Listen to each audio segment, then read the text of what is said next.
Oke, salam dan salam sejahtera. Pencerahan saya berkenaan dengan isu rasuah, penyelewengan dan salah guna kuasa yang ada di negara Malaysia kita ini.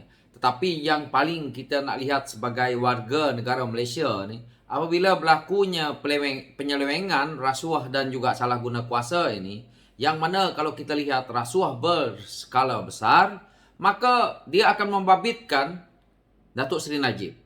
Selepas membabitkan Datuk Seri Najib, dia akan membabitkan UMNO. UMNO lepas tu komponennya Barisan Nasional. Dia selalu berpusing-pusing di situ. Tetapi apa yang kita dengar pula, dia akan menyalahkan DAP. Dia akan menyalahkan Pakatan Harapan. Yang hakikatnya apabila masuk mahkamah, akhirnya dijatuhkan hukuman dan akhirnya kita lihat didapati bersalah pemimpin UMNO. Apabila dia mengatakan PH fitnah, dia mengatakan Rafizi fitnah, akhirnya nanti menang saman. Akhirnya orang-orang PH menang saman. Akhirnya orang DAP menang saman. Tetapi yang disalahkan selalu adalah komponen pembangkang, yaitu Pakatan Harapan. Lepas itu DAP mainkan isu perkauman. Dan akhirnya mereka merompak lagi. Rompak lagi, akhirnya apabila kita lihat yang akan menjadi mastermind-nya dengan kes-kes yang berskala besar tentang rasuah, melibatkan Datuk Seri Najib. Siapa yang menjadi Menteri Kewangan yang selalu merompak duit rakyat, yang mana kita lihat bersangkut paut, adalah Datuk Seri Najib.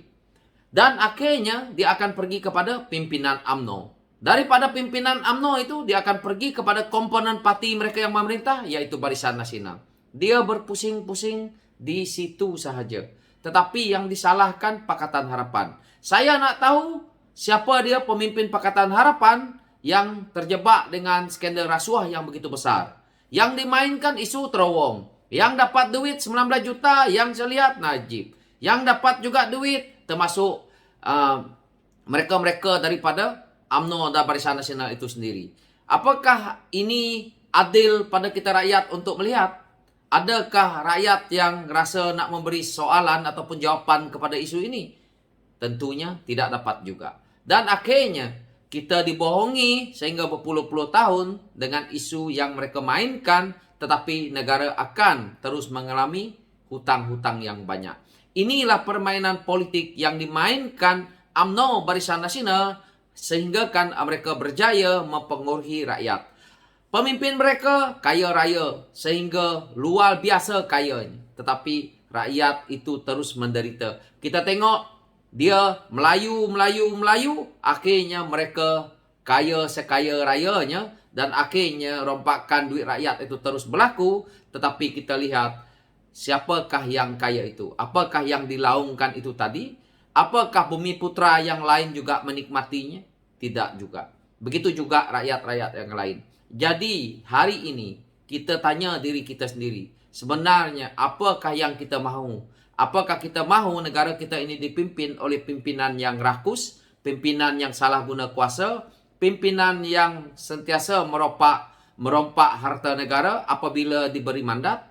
Ini adalah satu pertanyaan yang perlu kita rakyat Malaysia ini jawab bersama-sama. Kerana negara kita ini adalah milik kita bersama. Negara ini harus dibangunkan untuk generasi kita akan datang. Negara ini harus mendapat pimpinan yang terbaik daripada pemimpin-pemimpin yang dipilih oleh kita. Bukan pemimpin-pemimpin yang datang ke kampung, pemimpin-pemimpin yang datang berjumpa dengan kita hanya dengan memberi dedak dan akhirnya kita akan memberi ruang kepada mereka untuk memerintah mentadbir negara kita ini dengan keadaan yang mana kita lihat hari ini hutang dah pun berlambak. Ini adalah satu yang perlu kita rakyat ingat hari ini. Apabila kita laungkan isu, yaitu isu yang mana dah kita dengar, isu yang paling besar seperti isu 1MDB, yang mana saya ulang-ulang setiap hari kita kena perlu bayar 5 juta sehari. Bayangkan 5 juta sehari berapa banyak tahun sehingga 2030 kita nak kena bayar. Sekarang ini baru berapa tahun, iaitu 2022. Yang mana apabila kita membayar hutang itu setiap hari 5 juta. Kalau anda boleh fikirkan, boleh bayangkan 5 juta satu hari diletak di seluruh kampung, di seluruh negara ini. Maka pembangunan itu boleh kita laksanakan. Tetapi kerana kerakusan pemimpin kita, akhirnya kita tidak dapat menikmati pembangunan, kita tidak dapat menikmati apa yang kita ada dalam negara ini, yang kita rasa bahawa negara kita ini amat kaya sekali, tetapi akhirnya pemimpin kita yang rakus dan kita rakyat menerima padahnya. Hari ini kita lagi didengarkan dengan isu LCS. Apabila dibongkar, semakin tinggi hujah-hujah Datuk Seri Najib untuk menyangkal, dan juga pimpinan-pimpinan UMNO itu sendiri menyangkal.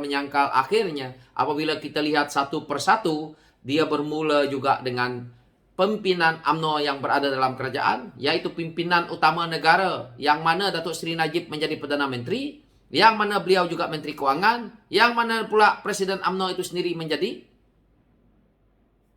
Menteri Pertahanan. Akhirnya kita lihat 6 bilion, pusing sana pusing sini, kapal tak siap, dan akhirnya dia pun membuat dalil-dalil barunya, yaitu berdolak dalih, spin sana spin sini. Akhirnya hari ini kita lihat Panglima Angkatan Tentera yang dah pun bersara terpaksa menghadap perkara-perkara ini, sama ada beliau betul ataupun tidak.